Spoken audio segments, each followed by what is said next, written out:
And now we go to our after show, which is normally hosted by Clark Cooning, MMR, who is still on a boat fishing somewhere in Canada. So he's not with us tonight.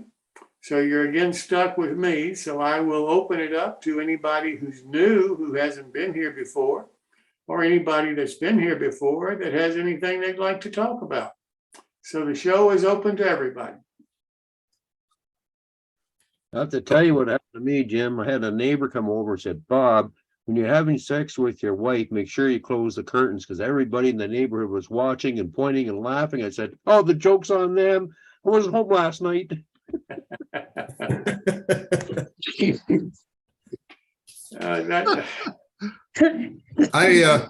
That's kind of raunchy humor for Canadians.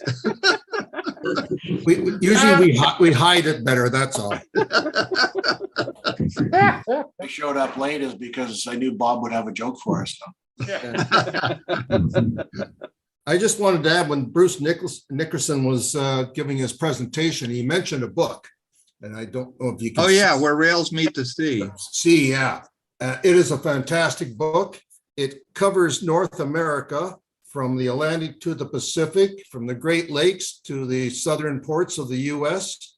And it's well worth having if you're interested in modeling rail connections to water. Another book, I have a library in the other room, is San Francisco Bay, a pictorial maritime history. So it may be of interest to anybody who's doing the West Coast. The ships that are being featured in there, you would see up and down the West Coast, United States and in Canada. And just one more, I have more here, but if you're doing back and sail, there's a lot of books you can get on how to rig ships and that. But this one here is about a Canadian blue nose. Basically, she's a Grand Banks fishing schooner, and there was many of these style of boats out of the ports on the US side. And it has an awful lot about rigging the ship, about planking, all the features on the ship, but also it's done in sketches, which I think is kind of nice. And I'm just trying to portray a couple here, but the work that's done on a boat like this, which you never see in a model of them filleting the fish and putting them down, and salting them and putting them down. And here's one right here. So it might be something to think about if you're doing a seaport scene.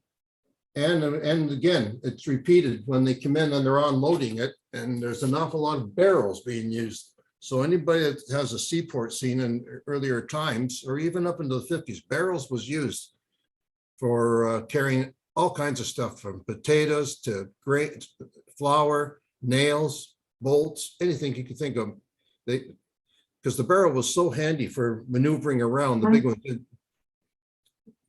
And so it's just something I wanted to add to what Bruce was saying earlier. But those books, that one on the blue nose, I find it covers it so much. You only need the one book.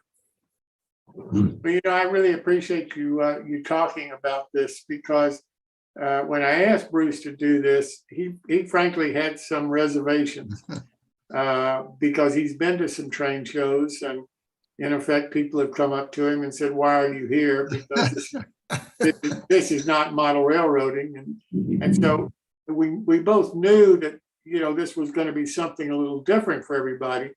But I hope it's been well received by everybody, because let's face it, there's a tremendous amount of detail that can be incorporated in a model railroad with a wharf scene. And I think that there's a tremendous interest out there. I could be wrong about it, but comments like have been made tonight by several of you, I really do appreciate, because I'm really hopeful that if this goes over well, that I can entice Bruce to come back, and maybe have him partner with somebody like Bar Mills to come in with both a structure and a wharf scene that would include the ship and the land wharf and that kind of thing, and maybe a warehouse with it as a build along. I really, but again, well, Jim, I think Bruce was underselling himself, because before COVID, he used to come down to Timonium quite a bit because it wasn't that far. And he was just one of the regular vendors there selling kits, and he would have as much action at his table as any of the other modeling vendors that were there. I think it's because there are quite a number of people that have some type of waterfront scene or some type of lake or river or something on their layout where something marine themed fits in. And he was always selling stuff down at Timonium. I think he might have been a little afraid because it's a railroad show, but no, he fits right in, and I hope he felt that tonight. I agree with you. Hi, He's at Bruce. the National Narrow Gauge. Yeah, he's I at the didn't know you National were Narrow still- Gauge. He has a fantastic display. Dave Ferrari built the display for him of a seaport. We has all his boat models, but it's a complete seaport with all the buildings, and it's quite outstanding. It stands right out at the show. I appreciate all the positive comments.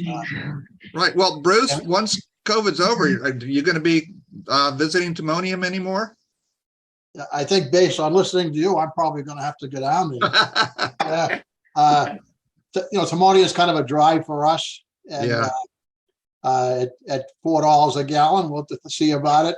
We will be at the Big E, obviously, in Springfield, but I think one of the things that I've been telling modelers as they come to my table over the years, they all say I don't have a waterfront, and I don't have any room to put a waterfront on my layout.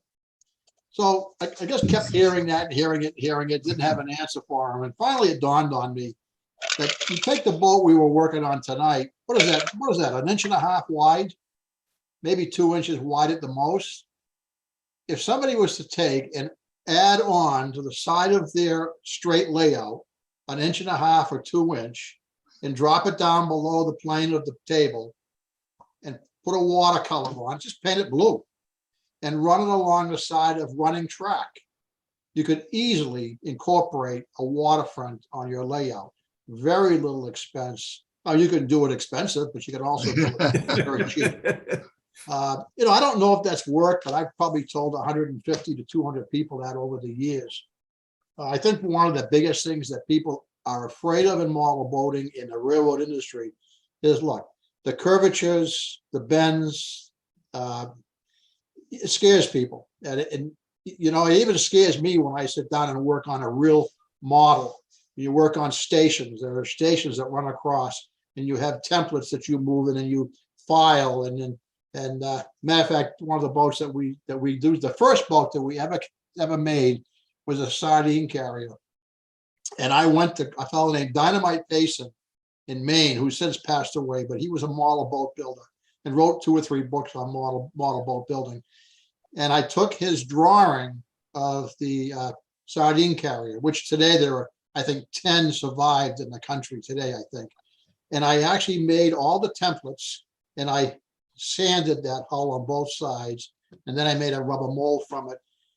I sold hundreds and hundreds and hundreds of that kit. Yep. And the reason it sold was, I believe, is because I did the right thing with that hull. I made that hull from what it originally was supposed to be, the design, and it was gorgeous. I couldn't have done it with my eyes, but I can't ask, and you can't ask the normal modeler to sit and do that. It probably took me 6 months to do that. So the hull scares people, no question about it. Well, Bruce, I have an idea that you might pitch when somebody, says, I don't quite have enough room for a boat on my layout. Well, if there's one thing modelers love to do, it's model interiors. Many modelers do. Well, you tell someone if they can get a buddy, and between the two of them, they buy one boat kit, and then after it's built, cut it down the middle, and they can have half of the boat on each of their layouts with the open side facing the aisle with all the interior in place. How much room is that going to take up? 2 inches? If that. Yeah, absolutely. Yeah. I think the other thing too is that we have to get the history out. That book that Larry showed, that book has so much detail in there. Everybody should read this. It's the history of the model of the railroad, not the model railroad, but the railroad and the shipping industry. The people who owned the railroads owned the ships. The people who owned the ships owned the railroads. That's right. There's no question about it. There's some marvelous stories out there about the people and their actions, some good and some not so good, over the past 150 years, that the railroad and shipping was hand in hand all the way. Why it's never caught on, I don't know. That's right. I live in the Great Lakes Basin, and right now on the Great Lakes, the fleets are depleted quite a bit, but you have the Algoma Central Railway, and they have a large fleet of ships. Yeah, Yeah, the interchange between ships and the wheat run from the prairies. It was, Yeah. you need the railroad and the ships, because the ships are cheaper to send by ship, large bulk. that's And right. so what they could do, they'd come down the lakes by ship and save, and then it was transferred again into railroads, into Right. boxcars to go to That's the East right. Coast, especially on the freeze up in the river. That's right. One of the first railroads that came in from Canada into the United States came in because the St. Lawrence Seaway used to freeze up, and they couldn't have consistent shipping to England. So they were going to run their first railroad from Quebec, I believe it was Quebec, into Boston. Well, some lawyer from Portland, Maine found out about it. He did a little bit of research, got in a horse-drawn wagon and got up to Quebec and sat in one of their meetings and says, look, it's a lot closer from Portland, Maine to England than it is from Boston to England. So the first railroad that came out of Canada ended up going into Portland, Maine, because the shipping could not do the St. Lawrence Seaway in the winter months. There's all kinds of stories like that. And it's amazing. That was a But big no, operation. Sylvan has done a great job coming out with the Great Lakes boats. And I carry all of his boats, and they're just super, super models. And I have a lot of customers that are buying them. We have a fellow on here, Daryl, and he's on the West Coast, and he makes several marine models, very nice models. Really? Yeah, you on here, Daryl, now? Yeah, I'm here. Yeah. Yeah, that's stern wheeler. I have one of those kits and an O scale. I have to got keep O scale. plugging O scale to everybody. Yeah, that one comes out in O, H, O, and N, and then we do a little runabout. We got a boat that was used by the Dolly Martin mine, a little crew boat. That paddle wheeler that you did, that Yeah, that was quite a feat. There's over 1,600 parts in that kit. So, but it sounds daunting, but the 100-page manual makes it easy. So. So Daryl, you're making kits, Daryl? Yeah, Bruce, if you can check out my website or we can chat. It's www.interactionhobbies.com. Well, yeah, I've tried to reach you. Oh, yeah, somebody mentioned that a while back, but we kind of slowed down there in between 2014 and 17 or 18 with the shows, which got suckered back into the aerospace industry. But Yeah, now we got it full time. So yeah, that paddle wheel, I'm really interested in that. That's a beautiful model you did there. And as a matter of fact, I was just looking at your website 2 or 3 days ago. I'm going to get a hold of this guy one way or the other. Just met you. All right, Daryl, good to meet you. I wrote your name down. All right. Bruce, how do you feel about cats? Cats? You mean cat boats? No, just cats. Yeah. Oh, cats in general? They play a